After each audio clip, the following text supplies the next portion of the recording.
கிறிஸ்துவின் நாமத்தில் தொலைக்காட்சி நேயர்களுக்கு அன்பின் வாழ்த்துக்கள். இந்த நாளிலே குடும்பங்களை குறித்த ஒரு செய்தியோடு பகிர்ந்து கொள்ளப்படி விரும்புகிறேன். திருமணத்திற்கான ஒரு செய்தி.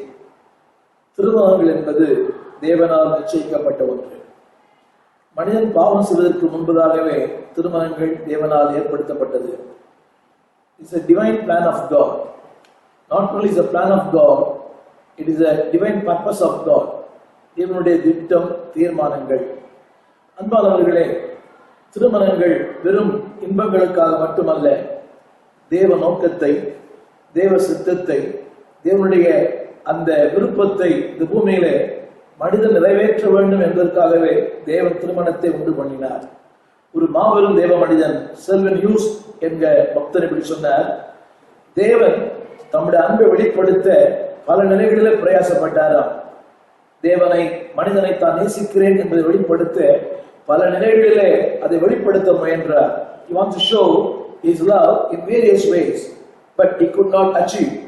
ஆனால் கடைசியாக திருமணம் என்ற ஒன்றை அவனுக்கு ஏற்படுத்தி அந்த திருமணத்தின் மூலமாக ஒரு ஆணும் பெண்ணும் அந்த நேசத்தின் மூலமாக தம்முடைய அன்பை வெளிப்படுத்தினார் என்று சொல்லி செல்வி நியூஸ் என்ற பக்தர் எழுதி வைத்திருக்கிறார். அதாவது தேவன் தம்முடைய அன்பை வெளிப்படுத்துவதற்கு தேவனால் ஏற்படுத்தப்பட்ட ஒரு திட்டம், தீர்மானம் தான் திருமணங்கள்.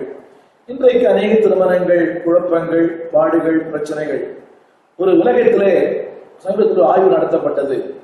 அதுல ஏராளமான கணவன் மனைவிகளை வரவழைத்து அதுல இப்படி ஒரு கேள்வி கேட்கப்பட்டது.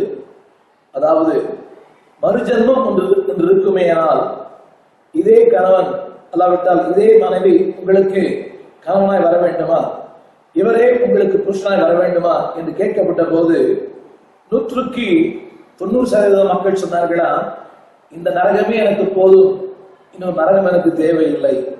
அதாவது இவரே மறுஜன்மம் ஒன்று இருக்குமேயானால் இவரே உங்களுக்கு கணவனாய், இவரே உங்களுக்கு மனைவியாய் வர வேண்டும் என்று எத்தனை பேர் விரும்புகிறேன் என்று கேட்டபோது 80க்கும் அதிகமான மக்கள் சொன்னார்களாம், இந்த ஒரு நரகமே எங்களுக்கு போதும்.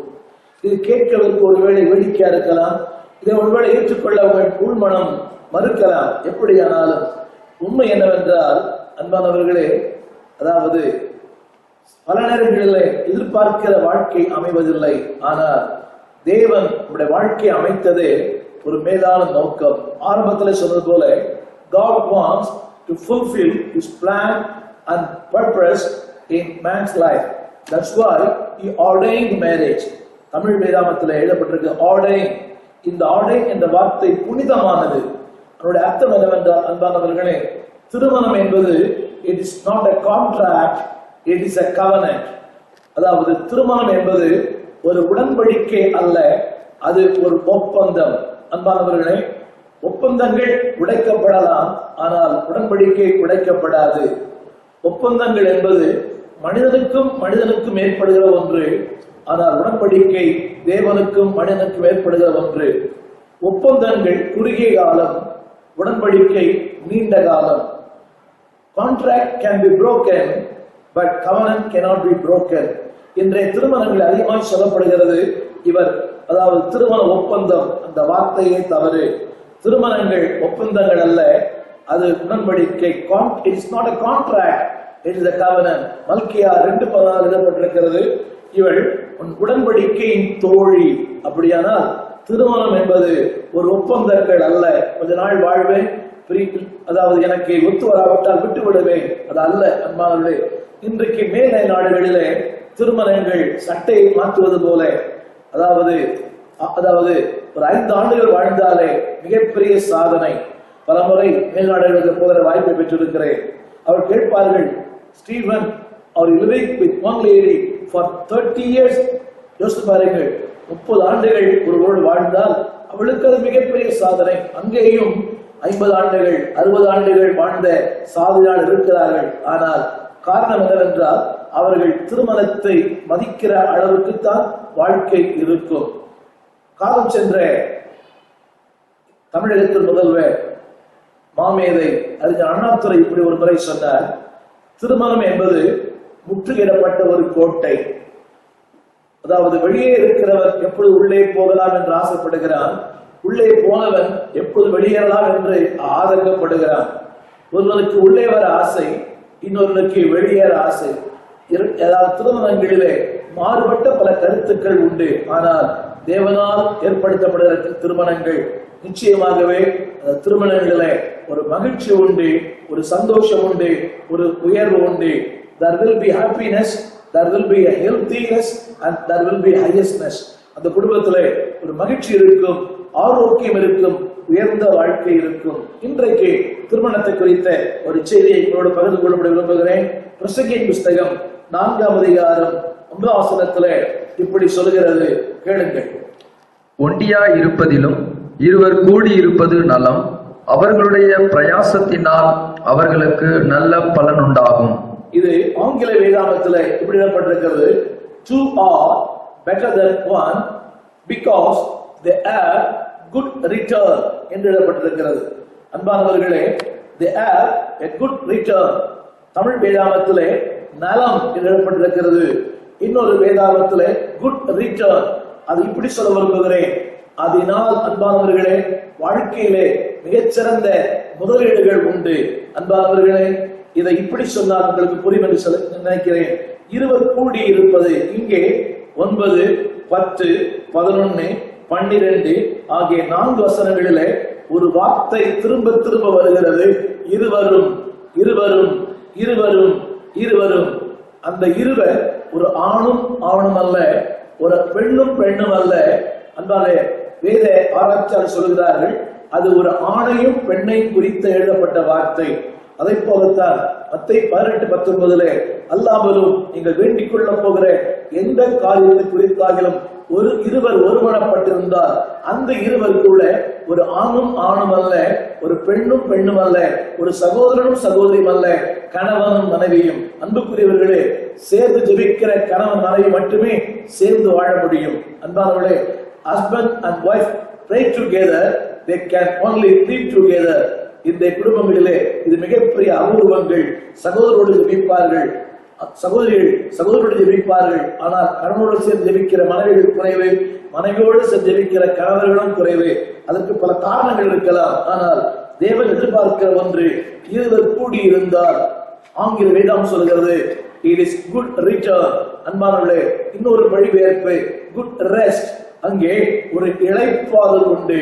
திரும்ப சொல்கிறேன், கணவன் மனைவி என்பது வெறும் இன்பங்களுக்கு மட்டுமல்ல, உறவுகளை பகிர்ந்து கொள்ள, எண்ணங்களை பகிர்ந்து கொள்ள, தோல்விகளை பகிர்ந்து கொள்ள, அவருடைய திட்டங்களை பகிர்ந்து கொள்ள, எதிர்கால கனவுகளை பகிர்ந்து கொள்ள.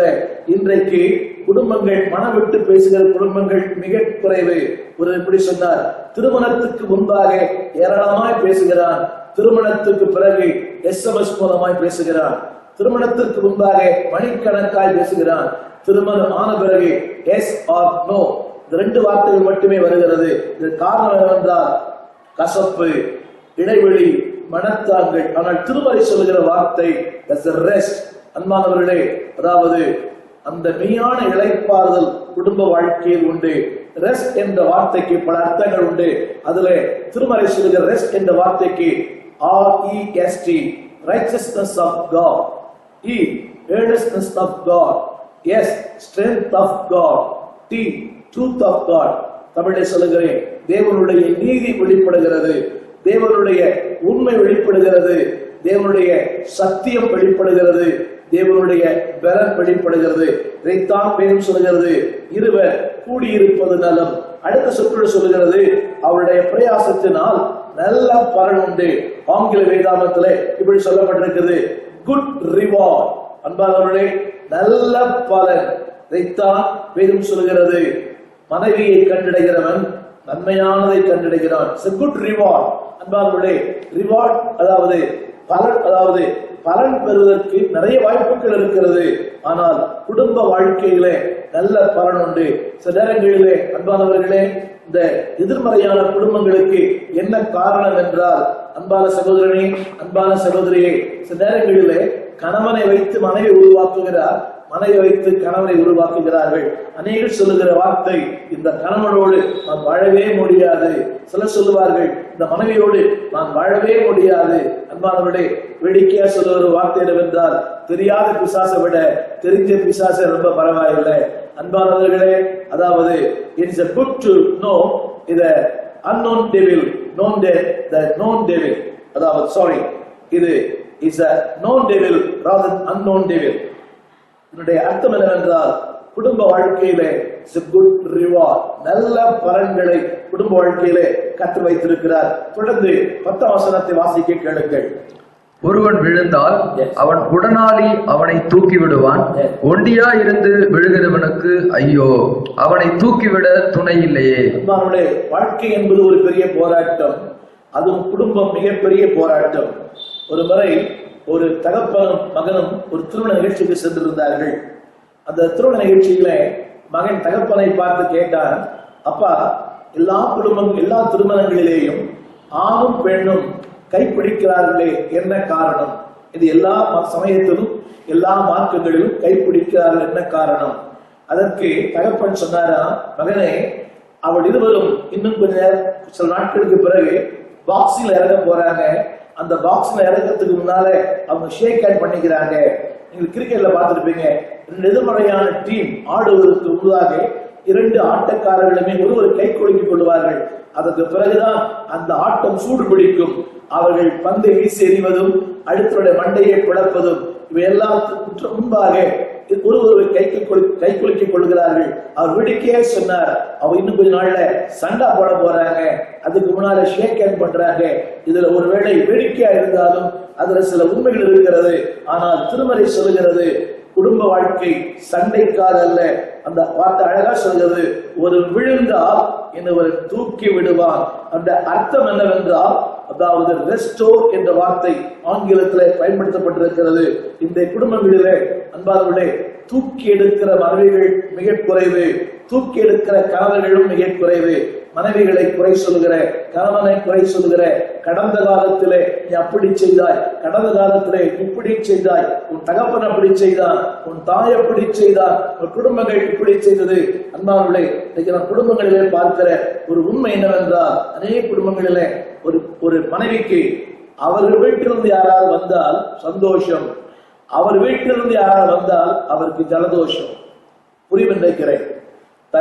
தன்னுடைய வீட்டிலிருந்து யாராவது வந்தால் ஆட்டம் பாட்டம் கொண்டாட்டம் என்ன, அதாவது அறுசுவை என்ன என்ன என்ன என்ன. ஆனால் அவர் வீட்டிலிருந்து யாராவது வரும்போது மயக்கம், கலக்கம், தலைவலி, கடுமையான காய்ச்சல்.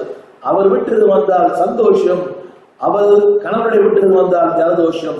இப்படிப்பட்ட குடும்பங்களிலே ஒரு நாளும் அன்பார்களே அந்த ரெஸ்டோரேஷன் என்ற வார்த்தை உண்மையாகாது. ஆனால் தேவன் சொல்லுகிறார், அவர்களை தூக்கி விடுவார். அன்பானவர்களே, இன்றைக்கு எனக்கு அன்பான சகோதரனே, என் அன்பான சகோதரியே, என் அன்பான குடும்ப தலைவியே, குடும்ப தலைவர்களே, தூக்கி விடுங்கள். அதாவது திருமறையில் சொல்லப்பட்டிருக்கிறது, பெண்கள் பலவீனமான பாண்டங்கள். இது சரீரம் பலவீனமான பாண்டங்கள் என்ற வார்த்தை அர்த்தம் அல்ல. அங்கே பயன்படுத்தப்பட்ட வார்த்தை fragile, FRAGILE. அவருடைய வார்த்தை என்னவென்றால், அவர்கள் எளிதிலே உடைக்கப்படக்கூடியவர்கள். இன்னொரு வார்த்தை, கவனமாய் கையாளப்பட வேண்டியவர்கள். அன்புக்குரிய என் சகோதரனே, அவர்கள் கவனமாய் கையாளவிட்டால் அவர்கள் உடைந்து போவார்கள். எனவே தான் வேதம் சொல்கிறது, ஒரு விழுந்து போகும் போது, சோர்ந்து போகும் போது, ஆவிக்குரிய வாழ்க்கையிலே தடுமாறும் போது எந்த ஒரு மனைவி தூக்கி எடுக்கிறானோ அவளே ஆவிக்குரிய பெண். எந்த ஒரு புருஷன் தூக்கி எடுக்கிறானோ அவனை ஆவிக்குரிய புருஷன். குறைவுகளை சொல்லலாம், இதனால் உனக்கு இப்படி, இதனால் உனக்கு இப்படி, விளக்கங்களை சொல்வது எல்லாருக்கும் சிரமம். ஆனால் தூக்கி எடுக்கிற மக்கள் மிக குறைவு. இந்த உலகம் விழுந்து போனவனை கல்லறிகிற உலகம். ஆனால் ஆண்டவர் வழங்கடிக்கப்பட்டவனை அவர் தூக்கி விடுகிறார். அடுத்த ஒரு வார்த்தை சொல்லப்பட்டிருக்கிறது. அதுல இன்னொரு வார்த்தை, not only they can be restored, they can be, அதாவது they can be resist the enemy. அந்த 12ஆம் வசனத்துல இப்படி சொல்லப்பட்டிருக்கிறது. வாசித்து பாருங்கள். 12ஆம் வசனம், ஒருவனை யாதும் ஒருவன் மேற்கொள்ள வந்தால் இருவரும் அவனுக்கு எதிர்த்து நிற்கலாம், முப்பரினூல் சீக்கிரம் அறாது. 12ஆம் வசனம் சொல்லுகிறது, யாதும் ஒருவன் மேற்கொள்ள வந்தால். அன்புக்குரியவர்களே, பக்தன் பாடினார், என்னை எதிர்க்கும் சக்திகள் பல உண்டு. இந்த உலகத்துல பலவிதமான எதிர்ப்பு சக்திகள் உண்டு. வாழ்க்கை என்பது போராட்டம். அதாவது வாழ்க்கையே ஒரு போராட்டம் தான். ஆனால் இந்த போராட்டத்துல மேடு உண்டு, பள்ளங்கள் உண்டு. எல்லாவற்றுக்கும் மேலாக வாக்கு பண்ணினவர் நம்மோடு கூட வருகிறார். இதுல வாக்கு சொல்கிறது, ஒருவன் மேற்கொள்ள வந்தால் இருவரும் அவனுக்கு எதிர்த்து நிற்கலாம். அந்த வார்த்தை அழுத்தி சொல்ல விரும்புகிறேன். There is a resisting power. இருவரும், அன்பானவர்களே, பாடுகள் வரும்போது, வியாதிகள் வரும்போது, இல்லாமை வரும்போது ஒருவரை ஒருவர் குற்றப்படுத்துகிற வாழ்க்கை தான் இன்றைக்கு ஏராளம்.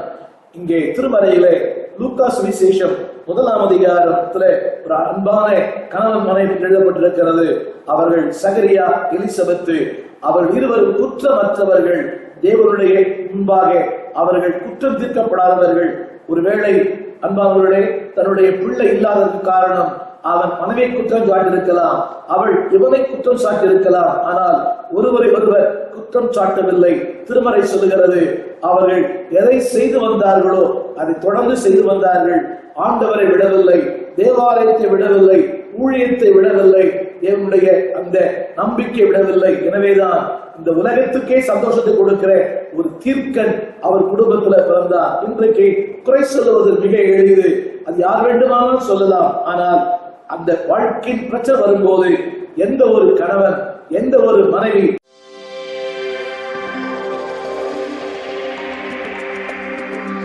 ஆண்டவராக இயேசு கிறிஸ்துவின் நாமத்தில் தொலைக்காட்சி நேயர்களுக்கு எங்களுடைய அன்பின் வாழ்த்துக்கள். இந்த நாளிலே திருமறையிலிருந்து குடும்பத்தை குறித்த ஒரு சிறப்பு செய்தி எங்களோடு நான் பகிர்ந்து கொள்ளும்படி விரும்புகிறேன். குடும்பம் என்பது என்ன? இப்படி சொன்னார், குடும்பம் என்பது அங்கே பெரியவர்கள் சிறியவராக இருப்பார்கள், சிறியவர்கள் பெரியவராக இருப்பார்கள். Big people are small and small people are big. இதுதான் குடும்பம். அன்பானவர்களே, எந்த ஒரு குடும்பமும் தேவனால் கட்டப்படுகிறது. ஒரு பழைய பழமொழி, நல்லதொரு குடும்பம் பல்கலைக்கழகம். இன்றைக்கு தேவனால் கட்டப்படுகிற குடும்பங்கள் வேறு, தங்களுடைய பணத்தால் கட்டப்படுகிற குடும்பங்கள் வேறு. அநேக குடும்பங்கள் திறமையினால் கட்டப்பட்டது. யாக்கோபின் குடும்பம் திறமையினால் கட்டப்பட்டது, ஆனால் ஈசாக்கின் குடும்பம் தேவனால் கட்டப்பட்டது. திறமையினால் கட்டப்படுகிற குடும்பங்களுக்குள்ளே பாடுகள், போராட்டங்கள், கண்ணீர், பிரச்சனை, அழுகை, ஏற்றத்தாழ்வுகள் உண்டு. ஆனால் தேவனால் கட்டப்படுகிற குடும்பத்தில் பாடுகள் வரலாம், போராட்டங்கள் வரலாம், ஆனால் அவைகளை மாற்றுகிற ஒரு பெரிய வல்லமை அங்கு உண்டு. இன்றைக்கு அநேகருடைய வாழ்க்கையில் இருக்கிற மிகப்பெரிய கேள்வி, நான் ஆண்டவரை நேசிக்கிறேன், ஆண்டவருக்காக வாழ்கிறேன், ஆனால் என் வாழ்க்கையில் புயல் வருகிறதே, போராட்டங்கள் வருகிறதே, என்ன காரணம்? அன்பானவர்களே, திருமறையில் வாசிக்கிறோம், இயேசு இருந்த படகிலும் புயல் காற்று அடித்தது, இயேசு இல்லாத படகிலும் புயல் காற்று அடித்தது. ஆனால் என்ன பெரிய வித்தியாசம் என்றால், இயேசு இருந்த படகிலே புயல் காற்று அடித்த போது அவர் எழுந்து காற்றை அதட்டினார், கடலை பார்த்து இறையாது என்று சொன்னார். சீஷர்கள் ஒன்றும் சொல்லவில்லை, இதை செய்ய வேண்டும் என்று சொல்லவில்லை. ஆனால் அவர் எழுப்பினார்கள், அதுதான் அவள் செய்தது. ஆனால் அவர் எழுந்து காற்றை அதட்டினார், அவர் கடலை அதட்டினார். காற்று நின்று போயிற்று, கடல் அமைதலாயிற்று. அதே சம்பவத்தில் இன்னொரு சம்பவத்தில் வாசிக்கிறோம், இயேசு இல்லாத படகிலும் புயல் காற்று வந்தது. ஆனால் வசனம் சொல்கிறது, ஆனால் அவர்கள் 3-4 மைல் தூரம் தண்டு வலித்தார்கள். உங்களுக்கு வித்தியாசம் புரியும் நினைக்கிறேன். இயேசு இருந்த படகில நீங்கள் செய்ய வேண்டிய ஒன்றுமில்லை. ஆனால் இயேசு இல்லாத படகில நீங்கள் எதையாயிலும் செய்து தண்டு வலித்தால்தான் காரியங்களை நீங்கள் செயலாக்க முடியும். இயேசு இருக்கிற வாழ்க்கையில அவர் எல்லாம் பார்த்து கொள்ளுவார். இயேசு இல்லாத வாழ்க்கையில் நீங்களாக எதையாயிலும் செய்து சாதிக்க முற்பட்டால் அது எல்லாம் வாழ்க்கையிலே பிரச்சனையாய் மாறிவிடும். எனவே எல்லாருடைய குடும்பங்களிலே பாடுகள் உண்டு. ஆனால் இயேசு இருக்கிற குடும்பங்களிலே அந்த பாடுகள் மத்தியிலே ஒரு மிகப்பெரிய தெய்வீக சமாதானம் உண்டு. அவர் பாடுகளிலிருந்து விடுதலையாக்குவதல்ல, பாடுகள் மத்தியில் விடுதலையாக்குகிறார். Jesus delivers not from the problem, he delivered in the problem. இன்றைக்கு புதிய ஏற்பாட்டிலிருந்து ஒரு குடும்பத்தை உங்களுக்கு நான் சுட்டி காண்பிக்க விரும்புகிறேன். இது அதிகமாய் மக்களால் பேசப்படுகிற ஒரு கதாபாத்திரங்கள் அல்ல. இந்த வேதத்திலே பல கதாபாத்திரங்கள் அறியப்படாத கதாபாத்திரங்கள், ஆனால் தேவனால் மிகவும் அறியப்பட்டவர்கள். They are unknown in the world, but they are well known by the Lord. இந்த பூமியிலே அவர்கள் அறியப்படாதவர்கள், அதிகமாய் மக்களால் பேசப்படாதவர்கள், ஆனால் பரலோகத்தால் அறியப்பட்டவர்கள், பரலோகத்தால் பேசப்பட்டவர்கள்.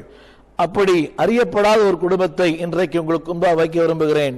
உங்கள் கரத்தில் வேதாகம் இருக்குமானால் என்னோடு கூட சேர்ந்து பிலமோனுக்கு நிருபத்தை எடுத்துக்கொள்ளும்படி அன்பாக கேட்கிறேன். பக்கம் 297. இது ஒரு திருமறை தியானம். எனவே நீங்களும் எங்களோடு சேர்ந்து வேதத்தை வாசிக்கும்படி அன்பாக கேட்கிறேன். இது ஒரு குடும்பத்தை மையமாக்கி எழுதப்பட்டது. இந்த குடும்பத்தின் தலைவன் பிலமோன். அவருடைய மனைவி 2ஆம் வசனத்தில் எழுதப்பட்டிருக்கிறது அப்பியாள். 3வது அவனுக்கு ஒரு மகன், அவன் பெயர் அர்க்கிப்பு. இந்த 3 பேரை மையமாக வைத்துத்தான் பிலமோன் என்ற அந்த புஸ்தகம் திருமறையிலே இடம்பெற்றிருக்கிறது. ஏன் இந்த புஸ்தகம் எழுதப்பட்டது, எதற்காக எழுதப்பட்டது என்று சொன்னால், பிலமோன் என்ற மனிதனுடைய வீட்டிலே ஒனேசிமு என்ற ஒரு வேலைக்காரன் வேலை செய்தான். அவனுக்கு சில தீமைகளை செய்து அவனை விட்டு ஓடி போனான். இவன் ஓடி போய் பவுல் அடியானிடத்துல அடைக்கலமாய் புகுந்தான். அவன் வாழ்க்கை மாற்றப்பட்டது. திரும்ப ஓடிப்போன இவனை திரும்ப பிலமோனிடத்திற்கு அனுப்புகிறார். இதுதான் இந்த அதிகாரத்தினுடைய கருப்பொருள். இந்த நாளிலே இந்த குடும்பம் எப்படிப்பட்ட குடும்பம் என்பதை நீங்கள் வாசிக்கலாம். பிலமோன் நிருபம் அது ஒரு அதிகாரம் மட்டுமே, 4ஆம் வசனத்தை நீங்கள் வாசிக்க கேட்கலாம். கர்த்தராகிய இயேசுவினிடத்திலும் எல்லா பரிசுத்தவான்களிடத்திலும் உள்ள உம்முடைய அன்பையும் உம்முடைய விசுவாசத்தையும் நான் கேள்விப்பட்டு. இங்கே ஒரு வார்த்தை எழுதப்பட்டிருக்கிறது, அவர்கள் இயேசுவை அன்பு கூறுகிறவர்கள். அன்பானவர்களே, இந்த உலகம் பொன்னையும் பொருளையும் அன்பு கூறுகிற உலகம், வசதிகளையும் வாய்ப்புகளையும் அன்பு கூறுகிற உலகம், அழிந்து போகிற பொருட்களை அன்பு கூறுகிற உலகம். இப்படி சொன்னால் உங்களுக்கு புரியும்.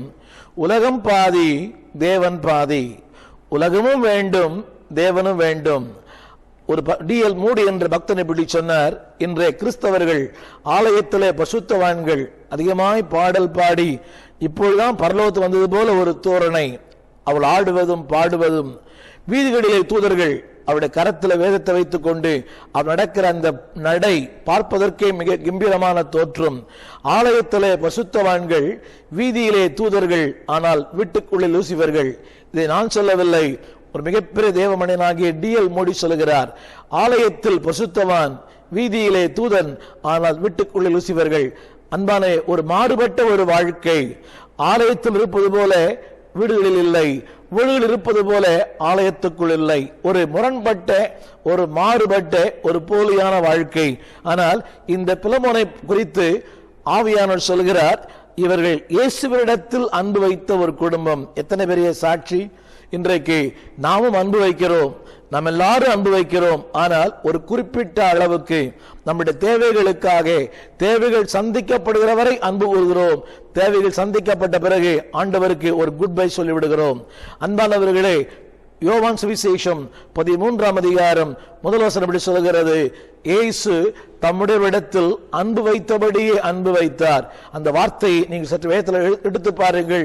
யோவான் சுவிசேஷம் 13ஆம் அதிகாரம் 1 வசனத்திலே, தம்முடைய பிதாவிடத்திற்கு போகும்படியான வேலை வந்ததென்று அறிந்தும் தம்முடையவரிடத்திலும் எப்படி அன்பு வைத்தாரோ அந்த அன்பிலே கொஞ்சமும் மாற்றமில்லை. இன்றைக்கு நம்முடைய அன்பிலே, அன்பானவர்களே, இதை கேட்கிற என் அன்பு சகோதரனே, என் அன்பு சகோதரியே, ஆரம்பத்தில் கொண்டிருந்த அந்த அன்பு, ஆரம்பத்தில் கொண்டிருந்த அந்த விசுவாசம், ஆரம்பத்தில் கொண்டிருந்த நம்பிக்கை இன்றைக்கு உங்களுக்கு உண்டா என்பதை சற்று நீங்கள் ஆராய்ந்து பாருங்கள். அன்பு கூறுகிறோம், ஆனால் அந்த அளவுக்கு அன்பு கூறுகிறோமா?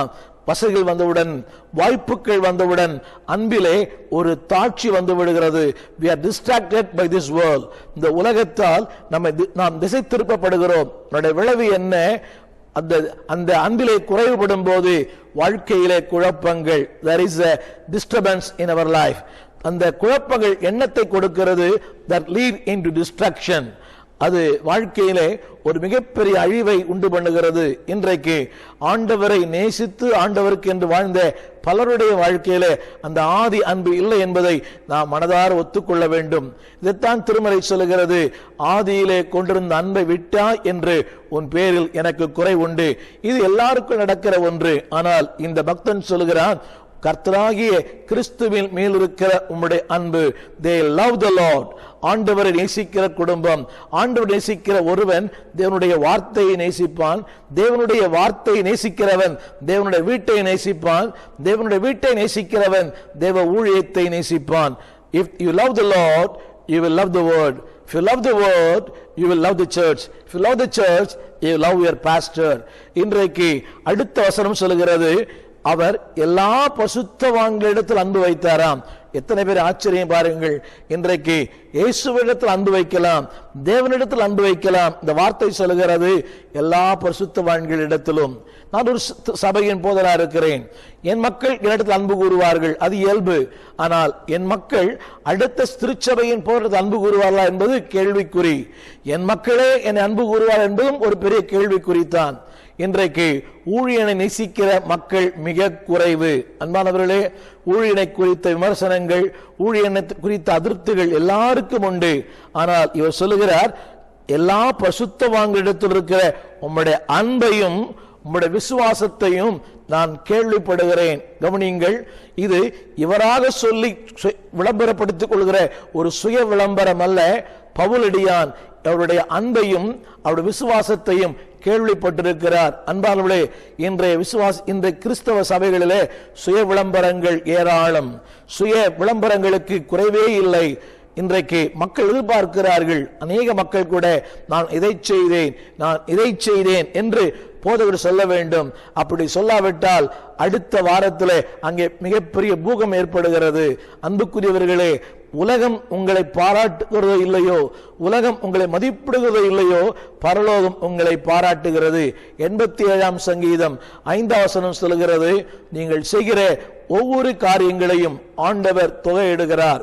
இது ஆங்கில வேதாமத்தில் God as a record and God as a register.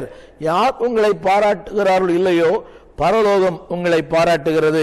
இந்த பிலமோனை குறித்து பவுலடியான் சொல்லுகிறார், உம்முடைய அன்பையும் உங்கள் விசுவாசத்தையும் நான் கேள்விப்பட்டேன். அன்பானவர்களே, வார்த்தையை விட வாழ்க்கை பேசும். Your life should be proved, your life should be productive, your life should be pronounced. உங்களுடைய வாழ்க்கை நிரூபிக்கப்பட வேண்டும், உங்களுடைய வாழ்க்கை பேசப்பட வேண்டும், உங்களுடைய வாழ்க்கை ஜனங்களால் சாட்சி கொடுக்கப்பட வேண்டும். அன்பானவர்களே, இவருடைய வாழ்க்கை குறித்து நாம் வாசிக்கிறோம், உங்கள் விசுவாசத்தை நான் கேள்விப்பட்டேன். இதற்கு நான் கொடுக்கிற தலைப்பு என்னவென்றால், இந்த குடும்பம் அன்பு கூறும் குடும்பம். இரண்டாவது 7ஆம் வசனத்தில் சொல்லப்பட்டிருக்கிறது. 7ஆம் வசனம், சகோதரனே, பரிசுத்தவான்களுடைய உள்ளங்கள் உம்மாலே இளைப்பாறினபடியால் உம்முடைய அன்பினாலே மிகுந்த சந்தோஷமும் ஆறுதலும் அடைந்திருக்கிறோம். அருமையான வார்த்தை. அவர் சொல்கிறார், பரிசுத்தவான்களுடைய உள்ளங்கள் உம்மால் இளைப்பாற பண்ணுகிறார். அன்பானவர்களே, இந்த எழுதுகிற பவுலடியான் ஒரு மிகப்பெரிய செல்வந்தர், ஒரு மிகப்பெரிய படித்த மாமேதை. புதிய ஏற்பாட்டினுடைய மிகப்பெரிய படித்தவன் பவுலடியான்.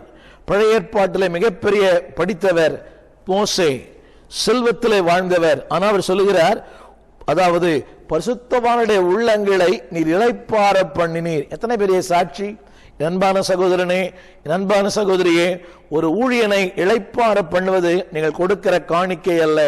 ஒரு ஊழியனை இளைப்பாற பண்ணுவது நீங்கள் கொடுக்கிற பணம் அல்ல. நீங்கள் கொடுக்கிற உலக பிரகாரமான எந்த விதமான புறம்பான காரியங்கள் அல்ல. உங்களுடைய வாழ்க்கை, உங்களுடைய வார்த்தை, ஆண்டவருக்கு செய்கிற அந்த அர்ப்பணம் தான் ஒரு ஊழியனை மனமகிழச் செய்யும். இதே பவுலடியான் சொல்லுகிறார் 1 தெசலோனியர் 2ஆம் அதிகாரத்திலே, நீங்கள் அல்லவா எங்களுக்கு மகிழ்ச்சியும் கிரீடமா இருக்கிறீர்கள். இன்றைக்கு கிரீடமா இருக்க வேண்டிய அநேகர் ஊழியர்களுக்கு எலும்புருக்கியா இருக்கிறார்கள். கிரீடமா இருக்க வேண்டிய அநேகர் முட்களாய் மாறிவிடுகிறார்கள். அன்பானவர்களே, சிலர் நினைத்தால் எங்களுக்கு ஸ்தோத்திரம், சிலர் நினைத்தால் எங்களுக்கு ஆத்திரம். காரணம் என்னவென்றால், வாழ்க்கை அப்படி இருக்கிறது. சில மக்களை பார்க்கும் போது உள்ளத்திலே ஒரு பெரிய சந்தோஷம், சில மக்களை பார்க்கும் போதே இருக்கிற சந்தோஷமும் காணாமற் போய்விடுகிறது. அடிக்கடி சொல்லுவேன், சிலரை பார்த்தால் சந்தோஷம், சிலரை பார்க்காவிட்டால் சந்தோஷம், சிலரோடு பேசினால் சந்தோஷம், சிலரோடு பேசாவிட்டால் சந்தோஷம். அன்பு ஊழியர்களே, உங்களுடைய நிலைமை என்ன? உங்கள் ஊழியர் உங்களை பார்க்க சந்தோஷப்படுவாரா, இல்லையே உங்களுக்கு துக்கப்படுவாரா? ஊழியரை விட்டுவிடுங்கள். தேவன் உங்களை குறித்து சந்தோஷப்படுவாரா? பரலோகத்தில் உங்கள் பெயர் உச்சரிக்கப்படும் போது தேவன் என்ன சொல்லுவார்? மகிழ்ச்சி அடைவாரா? உன்னையும் ரட்சித்தேனே என்று சொல்லி அவர் கவலை கொள்ளுவாரா? இந்த வசனம் சொல்லுகிறது, உம்முடைய அன்பினாலே சந்தோஷம், உம்முடைய அன்பினாலே ஆறுதல். எத்தனை பெரிய வார்த்தை பாருங்கள். He gives a joy and comforts to the great man of God. ஒரு மனிதனுக்கு ஆறுதலும் சந்தோஷமும் அன்பானவர்களே பணம் கொடுப்பதல்ல. உலகம் பாக்கெட்டை மட்டுமே நிரப்பும், ஆனா இயேசுநாதர் மனசை நிரப்ப வல்லவர். இவர் சொல்லுகிறார், உம்முடைய சந்தோஷத்தினாலே, உம்முடைய அன்பினாலே எங்களுக்கு சந்தோஷம், எங்களுக்கு ஆறுதல். அன்பானவர்களே, ஒரு பக்தன் இப்படி சொன்னார், உன் வாழ்நாட்டில் நீடித்திருப்பதற்கு உன் தகப்பனையும் தாயையும் கனம் பண்ணு, ஊழியன் நீடித்திருப்பதற்கு ஊழியனை கனம் பண்ணு. இன்றைக்கு ஊழியனை கனம் பண்ணுகிற மக்கள் மிக மிக குறைவு. இன்றைக்கு அநேக ஊழியர்களுக்கு பலவிதமான வியாதிகள், பலவிதமான வருத்தங்கள், பலவிதமான உள்ளத்தின் ஆழத்தில் காயங்கள். காரணம் என்னவென்றால், யாருக்காக பாடுபட்டார்களோ அவர்களாலே அவர்கள் பாடுபடுத்தப்படுகிறார்கள். என்னுடைய வாழ்க்கையில உண்மை. எனக்கு சில ஆண்டுகளுக்கு முன்பாக திடீரென்று நான் சுகவீனம் அடைந்தேன். மருத்துவமனை அனுமதிக்கப்பட்டேன். அப்பொழுது என்னுடைய ஆஞ்சியோகிராம் மூலமாக கண்டுபிடிக்கப்பட்டது, எனக்கு 10 அடைப்புகள் என் இதயத்தில் இருந்தது. அன்பானவர்களே, இதற்கு காரணமே இல்லை. மருத்துவர் கேட்டார், நீங்கள் குடிப்பீர்களா? மருத்துவர் கேட்டார், நீங்கள் புகைப்பீர்களா? இந்த 2 பழக்கங்கள் சிறு வயது முதற்கொண்டே எனக்கு இல்லை. ஒரு நாளும் இந்த தீய பழக்க அடிமையாகாமலேயே நான் ஆண்டவரை ஏற்றுக்கொண்டேன். என்னுடைய 17ஆம் வயதிலே நான் கர்த்தரை அறிந்தேன். அப்படியானால் அந்த மருத்துவருக்கு ஆச்சரியம், எப்படி உங்களுக்கு 10 அடைப்புகள் ஏற்பட்டது? அதற்கு அவரே சொன்னார், வெளியே சொல்ல முடியாத மன அழுத்தங்கள் உள்ளே அடைப்புகளாய் மாறிவிடுகிறது. பாருங்கள் அன்பானவர்களே, ஒரு ஊழியனுக்கு அடைப்புகள் எதனால் வருகிறது? உங்களுடைய விசுவாசம், உங்களுடைய வாழ்க்கை ஒரு ஊழியனை சந்தோஷப்படுத்தும், ஆறுதல் படுத்தும். இந்த எப்படிப்பட்ட குடும்பம் அன்பானவர்களே? ஊழியனுக்கு ஆறுதலாய் இருக்கிற குடும்பம், ஊழியர்களை அரவணைக்கிற குடும்பம், ஊழியர்களை ஆற்றும் தேற்றுகிற ஒரு குடும்பம். இப்படிப்பட்ட குடும்பங்கள் இருக்குமேயானால் நாட்களிலே ஊழியர்களுக்கு அன்பானவர்களே வியாதி வராது, ஊழியர்களுக்கு வருத்தங்கள் வராது, பணத்தால் வராத சந்தோஷம், பொருட்களால் வராத சந்தோஷம் ஜனங்களால் ஒரு ஊழியனுக்கு உண்டு. அன்பு ஊழியர்களே, ஒரு ஊழியனுக்கு மகிழ்ச்சி பணம் அல்ல, ஒரு ஊழியனுக்கு மகிழ்ச்சி புகழ்ச்சி அல்ல, ஒரு ஊழியனுக்கு மகிழ்ச்சி அவன் சம்பாதித்த ஆத்துமாக்களே. மூன்றாவதாக இவனை குறித்து சொல்லுகிறது 12ஆம் வசனம். வாசிக்க கேட்போம். அவனை நான் உம்மிடத்திற்கு அனுப்புகிறேன், என் உள்ளம் போல் இருக்கிற அவனை நீர் ஏற்றுக்கொள்ளும். மூன்றாவதாக இந்த குடும்பம் ஆதரிக்கும் குடும்பம். இந்த வார்த்தையை திரும்ப நான் படிக்கிறேன். அவனை நான் உம்மிடத்திற்கு அனுப்புகிறேன், என் உள்ளம் போல் இருக்கிற அவனை நீ ஏற்றுக்கொள்ளும். அன்பானவர்களே, இந்த அவன் என்று சொல்லுகிற இந்த மனிதன் இந்த புலமோனை விட்டு ஒரு ஆள் ஓடி போனவன், அவனுக்கு தீமை செய்தவன், அவனுக்கு துரோகம் இழைத்தவன். ஆனால் இப்படிப்பட்ட ஒரு மனிதனை இந்த பிலமோன் ஏற்றுக்கொண்டானாம். அது அங்கு எழுதப்பட்டிருக்கிறது, நீ அவனை ஏற்றுக்கொள்ளும். அன்பானவர்களே, ஒருவேளை அவன் ஏற்றுக்கொண்டானா என்ற கேள்வி உங்களுக்கு இருக்கலாம். ஆனால் அதே வசனம் சொல்கிறது, நான் சொல்லுவதிலும் நீர் அதிகமாய் செய்வீர் என்று நான் நம்புகிறேன். யோசித்து பாருங்கள், எத்தனை ஒரு விசுவாசியை குறித்த எத்தனை அன்பான ஒரு மேன்மையான எண்ணங்கள். ஆம் அன்பானவர்களே, இந்த குடும்பம் ஆதரிக்கிற குடும்பம். தவறு செய்தவர்களை, மன்னித்தவர்களை, துரோகம் செய்தவர்களை ஆதரிக்கிற ஒரு குடும்பம், ஓடி போனவர்களை ஆதரிக்கிற குடும்பம். இன்றைய அநேக கிறிஸ்தவ குடும்பங்கள் நன்றாய் ஜெபிப்பார்கள், நன்றாய் வேதம் வாசிப்பார்கள், ஆனால் ஆதரிக்கிற என்ற நிலை வரும்போது அநேகர் பின்தங்கி விடுகிறார்கள். நான் ஆண்டவர் அறியாத குடும்பத்தில் இருந்து நான் ஆண்டை ஏற்றுக்கொண்டேன். 13 ஆண்டுகள் என் வாழ்க்கையில பலவிதமான போராட்டங்கள், பலவிதமான போராட்டங்கள் சொல்லி முடியாதது. அன்பானவர்களே, ஆதரவில்லை, அடைக்கலம் இல்லை, ஆறுதலான வார்த்தைகள் இல்லை. ஆனால் அப்படிப்பட்ட நேரங்களிலே என்னை ஏற்றுக்கொண்டு என்னை ஆதரித்து என்னை உபசரித்த குடும்பங்கள் விரல் விட்டு எண்ணக்கூடிய ஒரு சிலர் தான். ஊழியம் செய்தேன், அநேகருக்கு பயனுள்ள ஒரு வாழ்க்கை வாழ்ந்தேன். என்னால் ஏராளமான மக்கள் ஆஸ்வதிக்கப்பட்டார்கள். ஆனால் ஆதரிக்கும் நிலை என்று சொல்லும் போது விரல் விட்டு எண்ணக்கூடிய ஒரு சிலைத்தான் சொல்ல முடியும். அந்த நல்ல உள்ளங்களை இன்றைக்கும் இந்த செய்தியில் பேசும்போது அவர்களை என் மனக்கண் நிறுத்தி அவர்களுக்காக ஜெபிக்கிறேன். தேவன் அவர்களை ஆஸ்வதிப்பாராக. அன்பு சகோதரனே, அன்பு சகோதரியே, உங்கள் குடும்பம் ஆதரிக்கும் குடும்பமா? ஊழியங்களை தவறு செய்தவர்களை மன்னிக்கிற அந்த பக்குவம் உண்டா? இன்றைக்கு அநேக குடும்பங்கள் ஆலயத்திற்கு போகிறார்கள், சுயத்தை மையமாய் கொண்டு நான், என் மனைவி, என் பிள்ளை, என் குடும்பம். ஜெபங்களை பாருங்களேன், அவர் ஜெபிக்கிற ஜெபங்கள் எல்லாமே everything is based on self-centered, சுயத்தை மையமாய் கொண்ட ஒரு ஜெபங்கள். என் குடும்பம், என் பிள்ளை, என் மனைவி, என் விட்டிருக்கிற நாய், என் விட்டிருக்கிற பூனை, எல்லாமே குடும்பத்தை மையமாய் கொண்டது ஒழிய அது கிறிஸ்துவை மையமாய் கொண்டதல்ல. என் அன்பு ஊழியர்களே, என் அன்பு சகோதரனே, என் அன்பு சகோதரியே, இந்த நாளிலிருந்து ஆண்டவரை அறியாத மக்கள், ஆண்டவரை தெரியாத மக்கள், அயலகத்தார், உங்கள் எதிர் வீட்டார்கள், உங்களோடு பணி செய்கிற பிள்ளைகள், உங்களோடு ஒவ்வொரு நாளும் நீங்கள் பார்க்கிற மக்களுக்காக ஜெபிக்கிறது உண்டா? அன்பானவர்களே, அவர்கள் ஆண்டவர் உங்களையே நம்பி இருக்கிறார். எனவே தான் இந்த சந்ததியிலே கர்த்தர் உங்களை வைத்திருக்கிறார். ஒருவேளை நாம் சொல்கிற ஒரே வார்த்தை அவர் ஏற்றுக்கொள்ள மாட்டார்கள். அவரெல்லாம் அதாவது முரண்டு பிடிக்கிறவர்கள், அவரெல்லாம் ஒரு மாதிரி தீவிரவாதிகள் இல்லை என்பார்களே. எந்த மனுஷனையும் பிரகாசிப்பிக்கிற மெய்யான ஒளி இயேசு.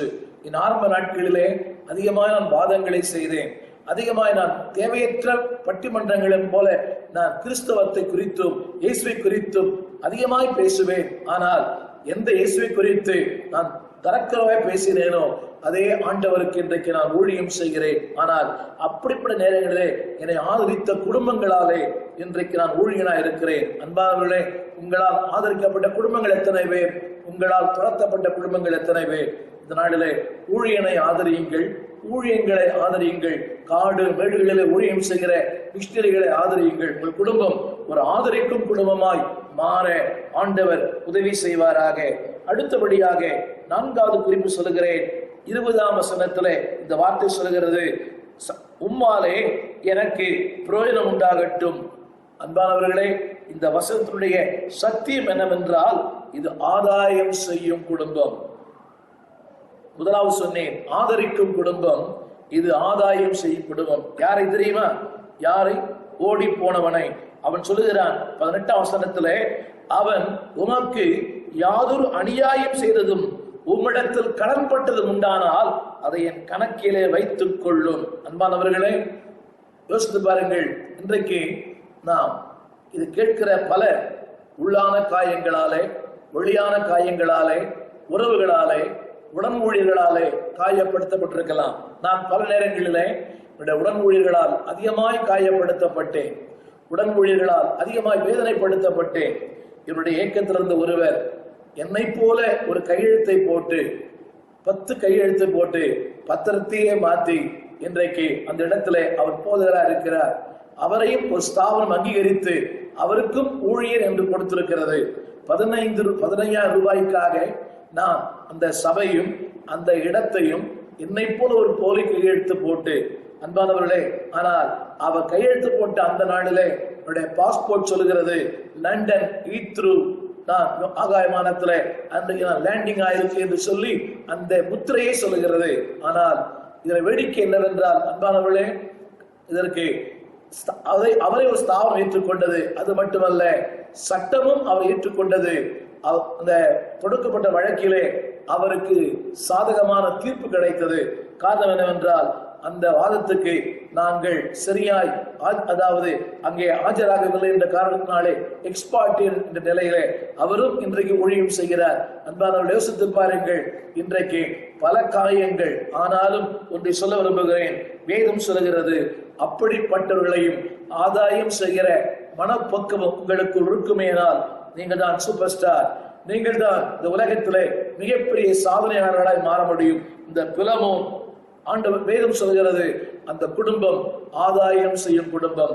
இங்கே நான் வலியுறுத்தி சொல்வது என்னவென்றால், அநேக குடும்பங்களிலே கணவனுக்கேற்ற மனைவி இல்லை, பெற்றோருக்கு ஏற்ற பிள்ளை இல்லை, அதாவது கணவனுடைய இதயத்துக்கேற்ற மனைவிகள் இல்லை. உலகத்தில் சொல்லுகிறார்கள், நான் பேச நினைப்பதெல்லாம் நீ பேச வேண்டும். அப்படிப்பட்ட கணவன் மனைவி மிக குறைவு. கணவர் ஆவிக்குரியவராக இருப்பார், மனைவி அதிகமாக உலக பிரகாரமான ஒரு வாழ்க்கையில் வாழ்வார்கள். அநேக குடும்பங்களிலே மனைவி ஆவிக்குரிய மகளா இருப்பார்கள், ஆனால் கணவன் அதிகமாக நாட்டம் இல்லாத ஒருவராக இருப்பார்கள். 2 பேரும் இருந்தால் பிள்ளைகள் அதிக நாட்டம் இல்லாமல் இருப்பார்கள். ஆனால் இந்த குடும்பம் கணவனும் மனைவியும் பிள்ளையும் சேர்ந்து ஆதாயம் செய்யும் ஒரு குடும்பம். 5வதாக நான் சொல்ல விரும்புகிற குறிப்பு என்னவென்றால் 21ஆம் வசனம். அவர் சொல்லுகிறார், நான் சொல்லுவதிலும் அதிகமாய் செய்வீர் என்று நான் அறிந்து நீர் இணங்குவீர் என்று நிச்சயித்திருக்கிறேன். What an excellent statement.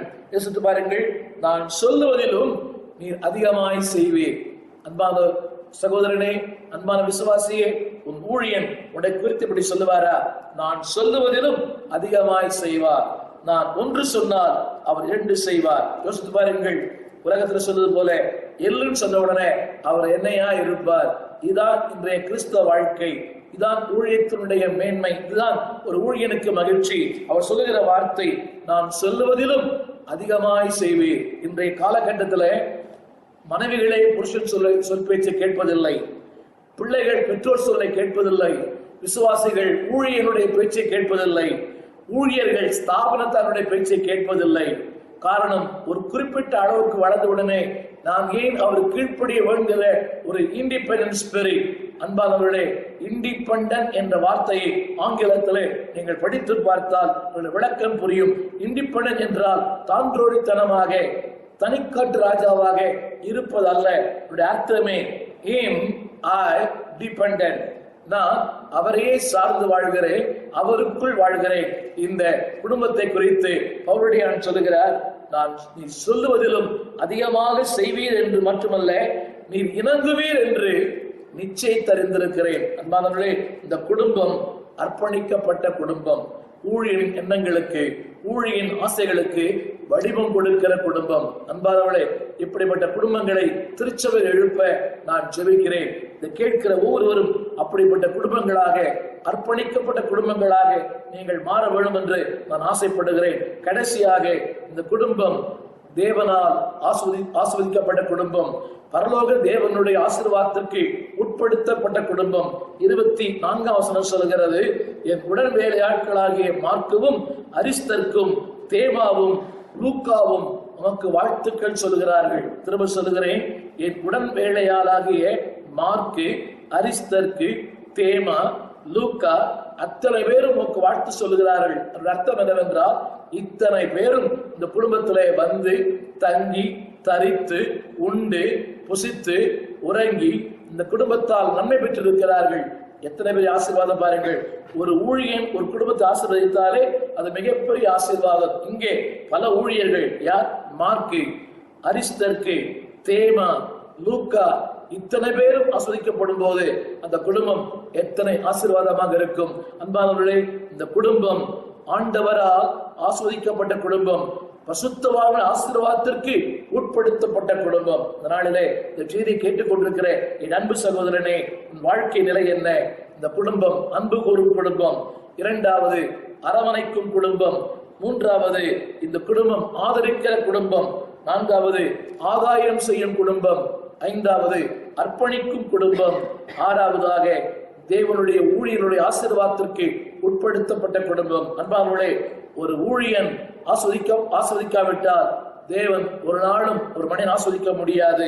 திரும்ப சொல்லுகிறேன், இந்த செய்தியை கேட்டுக்கொண்டிருக்கிற என் அன்பு நண்பரே, என் அன்பு சகோதரனே, என் அன்பு ஊழியனே, உன்னுடைய ஊழியன் உன்னை மனதார ஆஸ்வதிக்காவிட்டால் ஒரு நாளும் உன் ஆசீர்வாதம் நிரந்தரமா இருக்காது.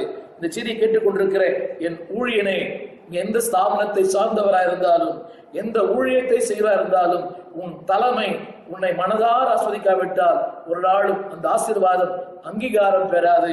இன்றைய அநேகர் ஆஸ்வதிக்கப்பட்டிருக்கிறார்கள், ஆனால் அங்கீகரிக்கப்பட்டிருக்கிறார் என்பது கேள்வி. இஸ்மவேலை ஆசீர்வதித்தார், ஆனால் ஈசாக்கை கர்த்தர் அங்கீகரித்தார். அன்பானவர்களே, ஆசீர்வாதங்களை யார் வேண்டுமானாலும் தரலாம், அங்கீகாரத்தை பரலோக தேவன் மட்டுமே தர முடியும். இஸ்மவேல் என்ற வார்த்தை எங்கெல்லாம் வருகிறதோ அங்கெல்லாம் ஒரு வார்த்தை வருகிறது, அடிமை பெண்ணாகிய ஆகாரின் மகன். இந்த வார்த்தை வரும்போதே அவன் கடந்த கால வாழ்க்கையை சுட்டி காண்பிக்கிறது. ஆனால் ஈசாக்கு என்ற வார்த்தை எங்கெல்லாம் வருகிறதோ வாக்கு தத்தத்தின் மகனாக ஈசாக்கு. அன்பானவர்களே, ஆசீர்வாதங்கள் முக்கியமல்ல, அது எப்படி வேண்டுமானாலும் வரலாம், யார் மூலமாக வேண்டுமானாலும் வரலாம், அறிவால் வரலாம், திறமையினால் வரலாம், படிப்பால் வரலாம், உலகத்தால் வரலாம். ஆனால் அங்கீகாரம் ஆண்டவரால் மட்டுமே வரும். இந்த நாளிலே இதை கேட்கிற என் அன்பு சகோதரனே, என் அன்பு சகோதரிகளே, உங்களுடைய குடும்பங்கள் இப்படிப்பட்ட தேவனால் ஆஸ்வதிக்கப்பட்ட குடும்பமாய், தேவனால் அங்கீகரிக்கப்பட்ட குடும்பங்களாய் மாற அர்ப்பணிப்பீர்களா? அதற்கு தேவை ஆசை, அதற்கு தேவை ஒரு அர்ப்பணிப்பு, அதற்கு தேவை ஒரு ஆதங்கம். ஆசை தேவை, அர்ப்பணிப்பு தேவை, ஆதங்கம் தேவை. இந்த ஆசையும் அர்ப்பணிப்பும் ஆதங்கமும் இருந்தால் உங்கள் குடும்பங்கள் பிலமோன் குடும்பங்களாய் மாறும். சரித்திரத்திலே நீங்கள் சாதனையாளராய் மாற முடியும். நாளைய உலகம் உங்களை பற்றி பேசும். அன்பானவர்களே, உங்களுடைய வாழ்க்கை ஒன்று பேசப்பட வேண்டும், இல்லையே எழுதப்பட வேண்டும். இந்த ரெண்டுமே நடக்கவில்லை என்றால் நாம் வாழ்ந்த வாழ்க்கை வீணானது.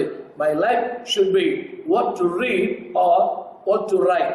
If not, it's a total failure. என் வாழ்க்கை என் மரணத்துக்கு பிறகு ஒன்று பேசப்பட வேண்டும், இல்லையே எழுதப்பட வேண்டும். இந்த ரெண்டுமே நடக்காவிட்டால் நான் வாழ்ந்த வாழ்க்கை, என்னுடைய ஆஸ்தி, என்னுடைய அறிவு, என் செல்வம், என் புகழ் எல்லாமே வீணானது, அது வெறுமையானது. நிலையான வாழ்க்கை வாழ, நிரந்தரமான வாழ்க்கை வாழ, தேவனால் அங்கீகரிக்கப்பட்ட வாழ்க்கை வாழ அர்ப்பணியுங்கள். அதற்கென்று பிரயாசப்படுங்கள், தீர்மானம் செய்யுங்கள். பரலோக தேவன் உதவி செய்வார். ஜெபிப்போம். நல்ல தகப்பனே, நாளிலே இந்த செய்தியை கேட்டுக்கொண்டிருக்கிற ஒவ்வொருடைய உள்ளங்களிலே பேசும். ஏதோ ஒரு வாழ்க்கை அல்ல, வெந்ததை சாப்பிடுவோம், விதி வந்தால் சாவோம், புசிப்போம் குடிப்போம் நாளைக்கு மறிப்போம் என்ற வாழ்க்கை அல்ல. வாழ்கிற வாழ்க்கைக்கு ஒரு அர்த்தத்தை தாங்க. வாழும் வாழ்க்கை குறுகினது, ஆனால் வாழப்போகிற வாழ்க்கை மிக நீளமானது. The life that we are living is short. The life that we are going to live is very long. உலகம் குறுகினது, நித்தியம் நீளமானது. அந்த நீளமான ஒரு வாழ்க்கைக்கு என்று அர்த்தமுள்ள வாழ்க்கை வாழ அர்ப்பணிக்கிறோம். ஆசீர்வதியும், தொடர்ந்து எங்களோடு பேசும். இயேசுவின் நல்ல நாமத்தில் எங்கள் நல்ல பிதாவே, ஆமென். God bless you. எங்கள் செய்திகளை நீங்கள் யூடியூப்ல ஸ்டீஃபன் ஓப்பன்டோர் என்ற முகவரியிலும் நீங்கள் பார்க்கலாம். கர்த்தர் ஆசீர்வதிப்பார். இந்த செய்திகளை குறித்த கருத்துக்களை எழுதுங்கள். அது எங்கள் ஊழியத்திற்கு எங்களை இன்னும் உற்சாகப்படுத்துவதாக இருக்கும். கர்த்தர் உங்களை ஆசீர்வதிப்பாராக. ஆமென்.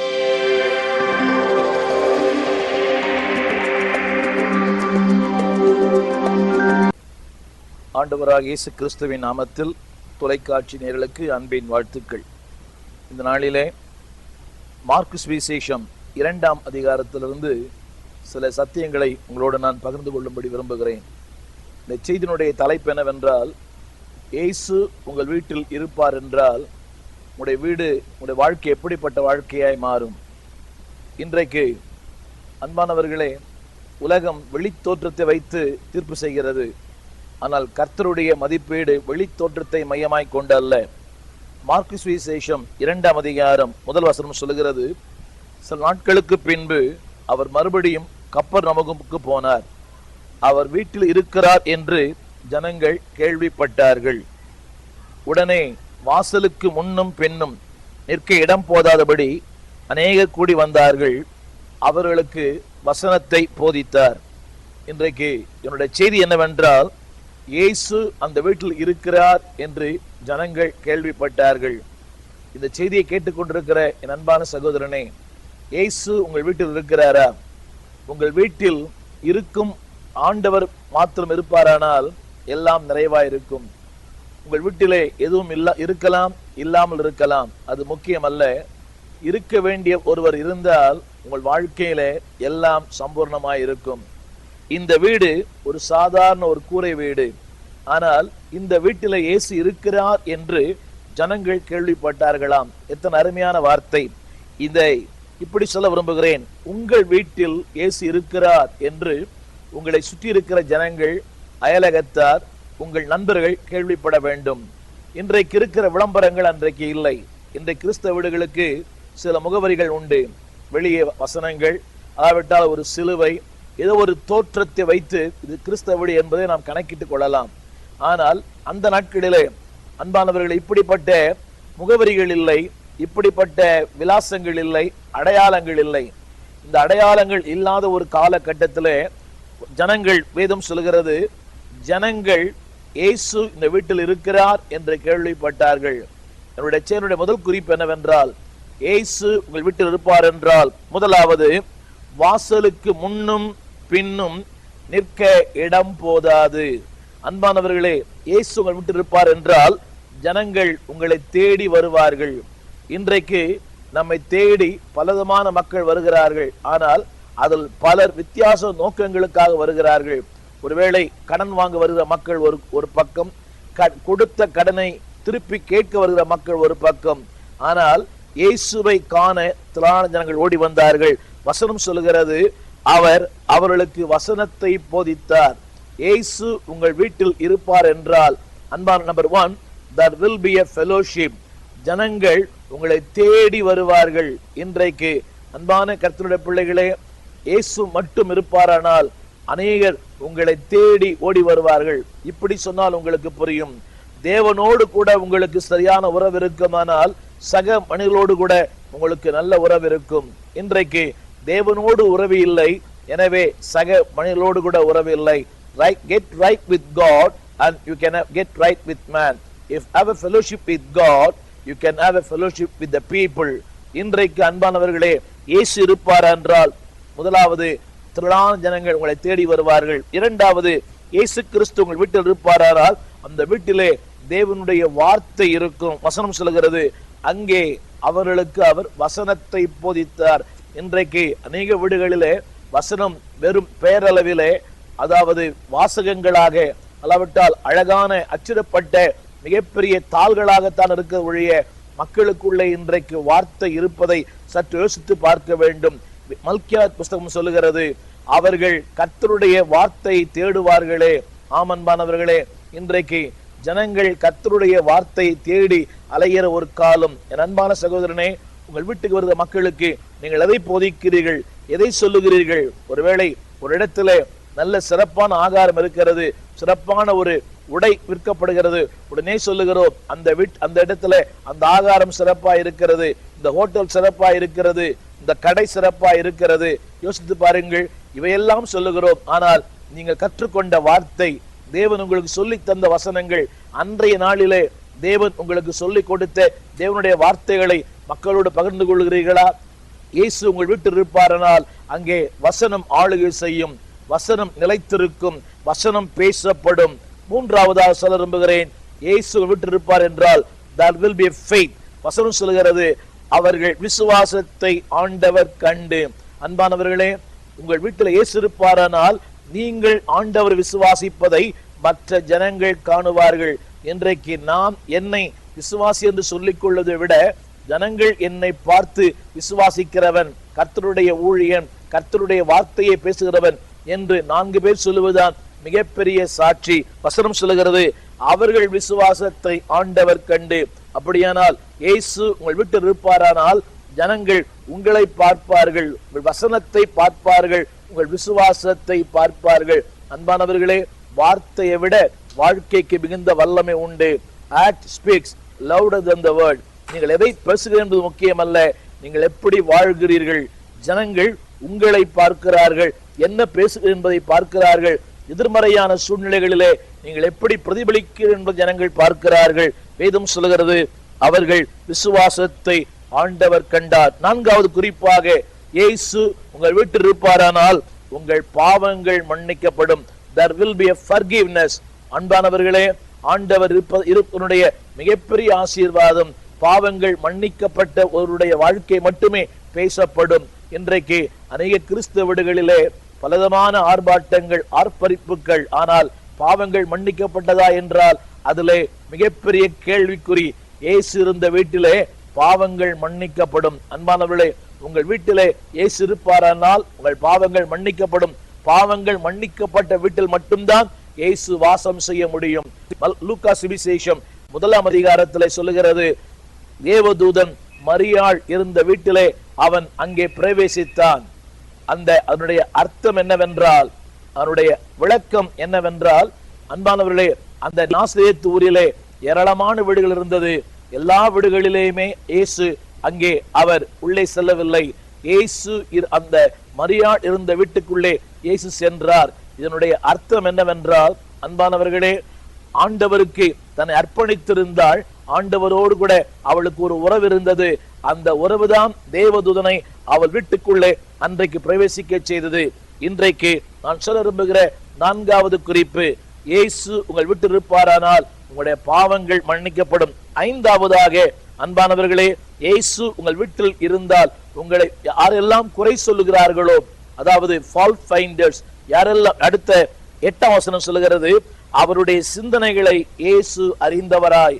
அன்புக்குரியவர்களே, இயேசு உங்கள் வீட்டில் இருப்பாரானால் உங்களை குறித்து இந்த உலகம் என்ன பேசினாலும், இந்த உலகம் என்ன தவறாய் சொன்னாலும், அன்பானவர்களே, அவை எல்லாவற்றையும் உங்களை குறை சொல்லுகிறவர்கள் நிச்சயமாகவே அவர்கள் மனம் திரும்புவார்கள். இன்றைக்கு விமர்சிக்கப்படாத ஊழியர்கள் இல்லை, விமர்சனங்கள் இல்லாத ஊழியங்கள் இல்லை, எல்லாரும் விமர்சிக்கிறார்கள். ஆனால் இயேசு உங்களுடைய வாழ்க்கையின் மையமாக இருந்தால் யாரெல்லாம் உங்களை குற்றம் சொல்லுகிறார்களோ, வசனம் சொல்லுகிறது, அவர்கள் என்னை சிந்திக்கிறார்கள் என்பதை அவர் அறிந்து என்று எழுதப்பட்டிருக்கிறது. அப்படியானால் ஒருவேளை உங்களை சுற்றி there will be lot of fault finders, குற்றம் சொல்லுகிற மக்கள் ஏராளம் இருப்பார்கள்.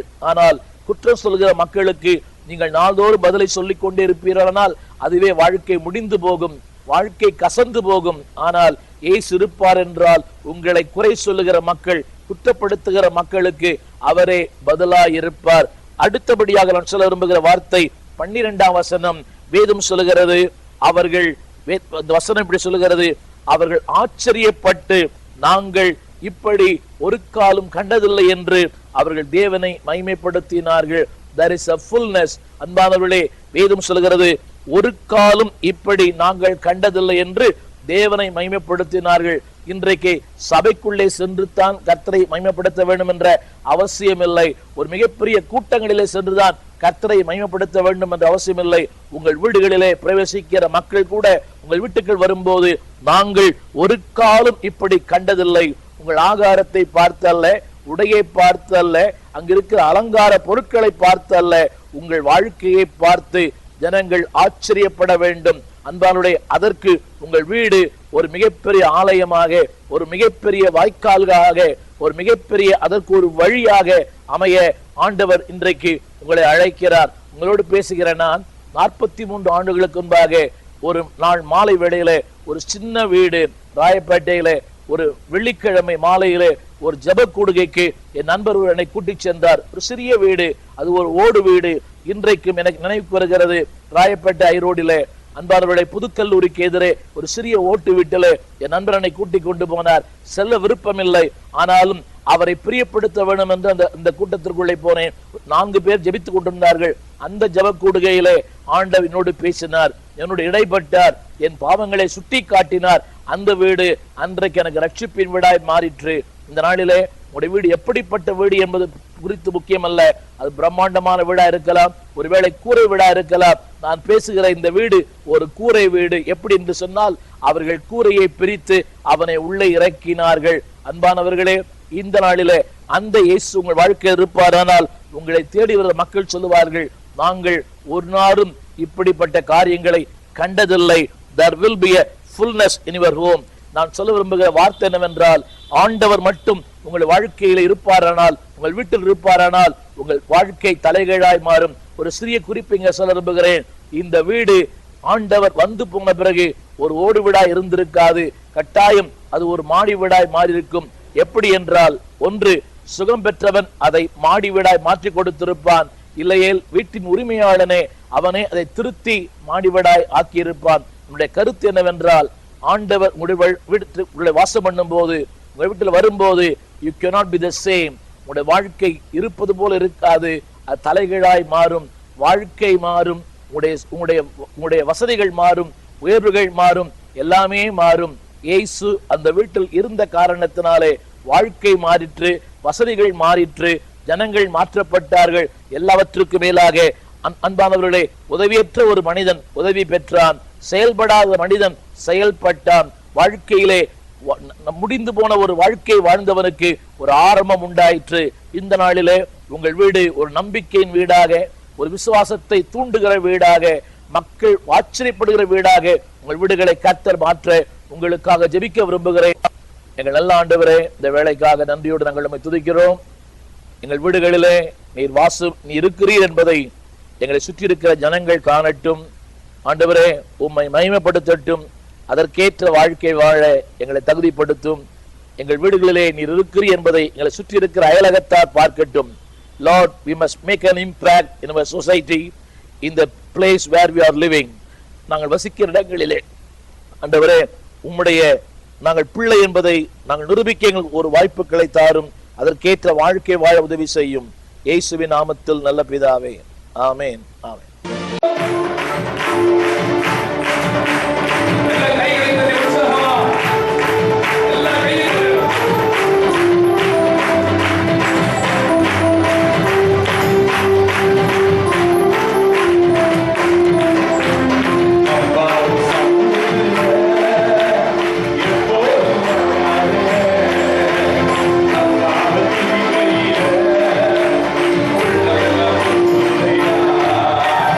Hallelujah.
ஸ்டீஃபன் தேவகுமார், திறந்த வாசல் சபை, 65 பரமானந்த முதலி தெரு, 7 கிணறு, சென்னை 600001. எங்களுடைய தொலைபேசி எண் 25281985. எங்களுடைய மின் அஞ்சல் stephen_opendoor@hotmail.com. In English, Pastor Stephen Devakumar, Open Door Church, number 65, Paramananda Mudali Street, 7 Bells, Chennai 600001. Our phone number 25281985. Our email address stephen_opendoor@hotmail.com.